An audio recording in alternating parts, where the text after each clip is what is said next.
তুমি কি কখনো রাতের অন্ধকারে একা বসে ভেবেছ কেন কিছু মানুষ সব সময় এগিয়ে যায় আর কিছু মানুষ একই জায়গায় বছরের পর বছর আটকে থাকে? কেন কারোর জীবন স্বপ্নের ভরা গল্প হয়ে ওঠে আর কারোর জীবন অজুহাতের এক দীর্ঘ তালিকা হয়ে যায়? অনেকেই তখন বলে ওর ভাগ্য ভালো ছিল, কিন্তু সত্যিটা কি জানো? ভাগ্য কোনো অলৌকিক বিষয় নয়। ভাগ্য হলো প্রতিদিনের ছোট ছোট সিদ্ধান্তের ফল। যে মানুষ ভোরে উঠে নিজের স্বপ্নের জন্য কাজ শুরু করে তার ভাগ্য ধীরে ধীরে নিজের দিকেই ঘুরে দাঁড়ায়। আর যে মানুষ অপেক্ষা করে একটা অলৌকিক সুযোগের জন্য, তার জীবন অপেক্ষাতেই শেষ হয়ে যায়। পৃথিবী একটা অদ্ভুত জায়গা। এখানে কেউ তোমার কষ্টের গল্প শোনে না, এখানে কেউ তোমার ব্যর্থতার কারণ জানতে চায় না। পৃথিবী শুধু একটা জিনিসই মনে রাখে, বিজয়ীর নাম। ভাগ্য এবং কঠোর পরিশ্রমের সম্পর্ক। একটা কথা মনে রাখবে, ভাগ্য কখনো অলস মানুষের পাশে দাঁড়ায় না।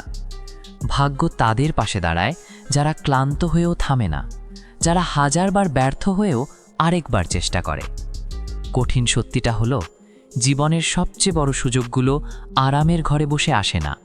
সেগুলো আসে ঘাম, পরিশ্রম আর নির্মম রাতের বিনিময়।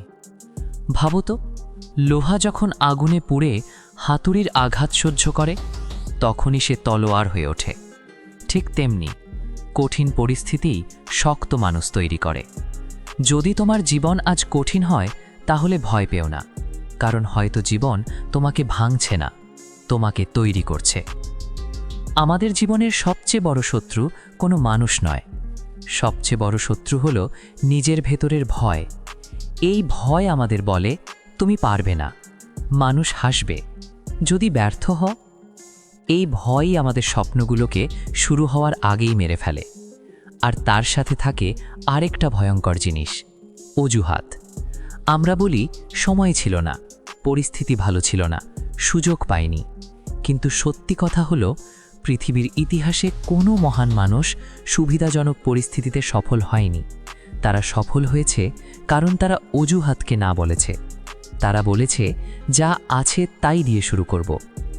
একটা সত্য কখনো ভুলে যেও না, তোমার জীবন বদলাবে না যতক্ষণ না তুমি নিজেকে বদলাও। যদি তুমি সত্যিই সফল হতে চাও, তাহলে 3টে জিনিস বদলাতে হবে। প্রথমত, তোমার অভ্যাস। ছোট ছোট অভ্যাসই বড় ভবিষ্যৎ তৈরি করে। দ্বিতীয়ত, তোমার চিন্তা। যে মানুষ সবসময় সমস্যার কথা ভাবে, সে কখনো সমাধান খুঁজে পায় না। কিন্তু যে মানুষ বিশ্বাস করে আমি পারবো, সে একদিন সত্যিই পারবে। আর তৃতীয় জিনিস হলো তোমার আরামের প্রতি ভালোবাসা। কারণ আরাম কখনো সাফল্য তৈরি করে না। সাফল্য তৈরি হয় যখন তুমি ক্লান্ত হয়েও কাজ করো, যখন সবাই ঘুমায় আর তুমি স্বপ্নের জন্য লড়াই করো। একদিন আসবে যখন মানুষ তোমার গল্প শুনে বলবে ওর ভাগ্য ভালো ছিল, কিন্তু তারা জানবে না কত রাত তুমি একা লড়াই করেছ, কতবার তুমি ভেঙে পড়েছ আবার উঠে দাঁড়িয়েছ, কতবার পৃথিবী বলেছে তুমি পারবে না, আর তুমি বলেছ দেখে নিও। তাই আজ থেকে অজুহাত বন্ধ করো, অপেক্ষা বন্ধ করো, কারোর সাহায্যের অপেক্ষায় থেকো না।